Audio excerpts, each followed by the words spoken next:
Hey guys, Ben Nash from Pivot Wealth here, and today bringing you this week's episode of Money News in Human Words. A bunch of interesting stuff. The last week has been huge for money, interest rates, inflation, bunch of company stuff as well. So I'm keen to unpack that and what it actually means for you. Before I do though, I just wanted to start with the share market update for the week. So in terms of the market update for last week, well, it was a wild one. We saw share market battered off the inflation data that came out in Australia and around the world, the interest rate data or the interest rates raising both in Australia. US have come out with the biggest interest rate rise in over a decade and one of the biggest ever, raising their interest rates of 0.5%, and the markets responded in turn. ASX finished down 3.4% for the week. The US S&P 500 finished down 2.5% for the week. The NASDAQ 3.5% down for the week. And the global market actually bucked the trend and finished up 1.13% for the week. And crypto recovered a bunch of gains back end of last week as well. So yeah, really interesting one. In my view, probably some pretty good buying out there for investors as well. Our investment story of the week is Inconnex Healthcare, which is IHL on the ASX. They basically develop novel cannabinoid compounds and psychedelic therapies to help people with things like sleep apnea, traumatic brain injury, and a bunch of other sort of medical conditions. No doubt some interesting things happen in their testing labs there. But we've seen some stage 2 or phase 2 clinical results trials come out positively, and the share price has surged by over 30%. Really interesting one to watch over the next little while.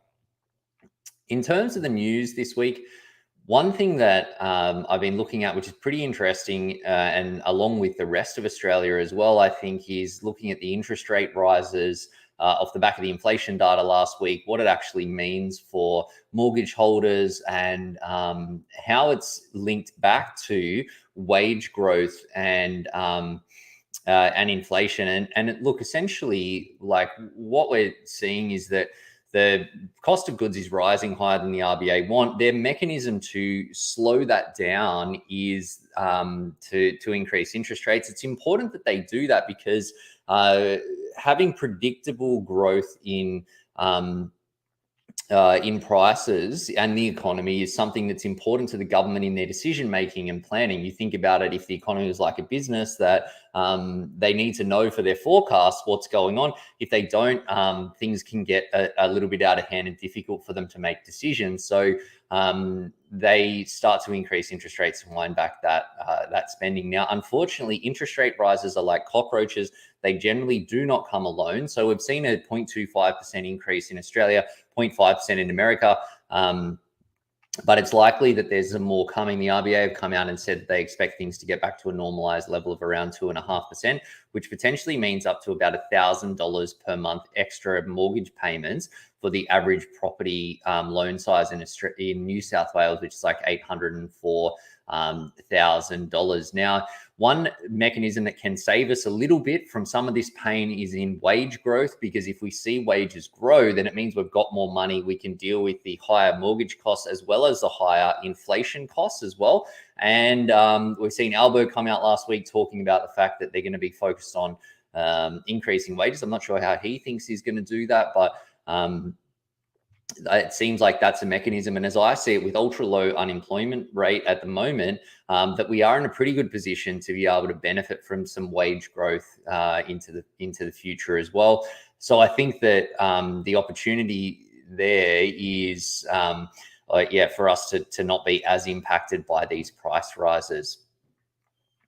Another interesting piece I was looking at last week was on the fact that taxes are going up no matter who wins the election. It was an interesting commentary by Ross Gittins, who's the economic editor over at the Herald, and he was talking about the fact that the governments just keep splashing this cash all over the place with their promises and spending. Some might say pork barreling, some might say that that's not true, but who knows, I suppose. But essentially talking about the fact that the budget deficits are continually growing And what that means that the government's going to have to pay the piper at some point. But look, the thing is that what this article ignored is the fact that the economy is growing because we have net population growth in Australia. We have good productivity growth in Australia as well. And that means that there is actually a bit of a mechanism, and not that I'm saying we should just run deficits indefinitely, but there is a mechanism to move out of that. And I think it's like in a business that you wouldn't say that through every period of a business that a business needs to run at a profit, because sometimes a business can make a strategic investment into its operations.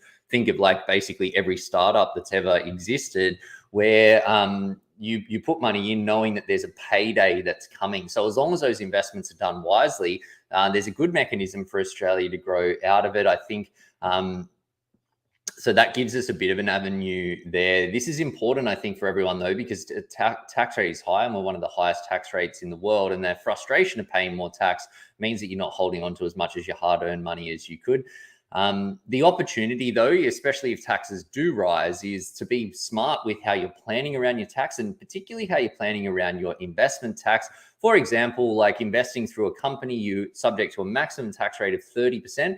Not for everybody, but when you compare it to marginal tax rates of 47.5%, means that you can be holding on to like 17% more of the income that you earn, which has a huge impact on how quickly your money grows and how quickly ultimately you get ahead. And I think that really the actions with this one is you want to understand tax and how it impacts you and your investments before you jump in, because it is really difficult and really expensive to unwind and change your tax position after the fact. Another piece that I was looking at last week was around the Mike Cannon-Brookes takeover bid for AGL Energy. I think that it's a message to the boards to look out for those cashed up billionaires that are keen to make an impact out there. I think that what's actually happening is that Mike Cannon-Brookes not happy with the timelines for AGL around splitting out the coal side of their business and turning down the fossil fuels, which I think is a great move for sustainable investors, because it shows the transition to a more sustainable investing environment is coming. I think one of the things from talking to a lot of sustainable investment managers over the last little bit is that we will see a natural move to more sustainably focused companies in the future, because things like this happen. And then we see that the less sustainable or socially responsible companies, that they just fall out of favor and then they don't get supported by investors. And ultimately what that means is that the companies perform poorer, and then they more poorly rather, and then they become a smaller part of the overall share market itself. So I think that overall it's a great move. Can be quite frustrating though for investors who don't understand how this works or what companies might be targeted. But that's the opportunity on the flip side, is being ahead of these moves so that you can make a bunch of money in the progress as companies, particularly the ones that are transitioning from less sustainable to more sustainable in the process. Welcome news for investors.